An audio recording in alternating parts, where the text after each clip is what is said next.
As we gather here, climate change is causing havoc on the continent. In Libya, heavy rainfall and flooding resulted in a large-scale destruction. 2 dams collapsed. At least 20% of the eastern city of Dana, home to around 125,000 people, has been destroyed. The death toll is estimated at 20,000 and still counting. In Morocco, a devastating earthquake has claimed 3,000 estimated dead and an equal number injured and unaccounted destruction. It's at this juncture that I say and request you, could we please rise and observe a minute's silence in empathy with these 2 countries and the people therein.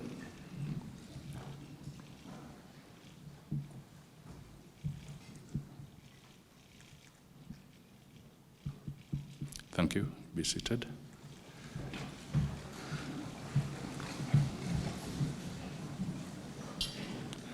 As a result of such pestilence, hunger is one of the most undignified sufferings of humanity. I couldn't agree more with these words of President Roca when he spoke at a high-level conference on food security and nutrition co-organized by IFRC, African Union, African Development Bank, and the FAO in Addis Ababa, Ethiopia, at the height of the COVID-19 devastation.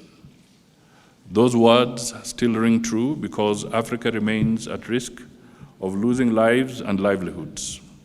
For us, therefore, climate change is not a theoretical subject, but a reality of our daily lives. That is why Africa held the Climate Summit to prepare Africa's position for COP28. I appreciate that in the next 3 days, conversations will center on the deliberations of the Africa Climate Summit. Particularly, you will speak to the Pan-African initiatives which touch on scaling up of climate environmental solutions, such as cleaning and greening. Second, enhancing local readiness to respond to disasters. Third, achieving hunger resilience through the Zero Hunger Initiative. And fourth, how to address migration and population movement in the continent. As you do so, remember our Africa perspective position and ambitions under the Nairobi Declaration are simple and attainable.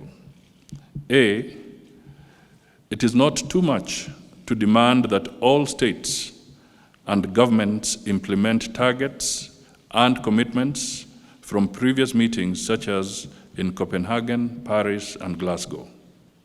B, Africa expects the global community to deliver on the commitment to support community adaptation to effects of climate change through increased financing for mitigation.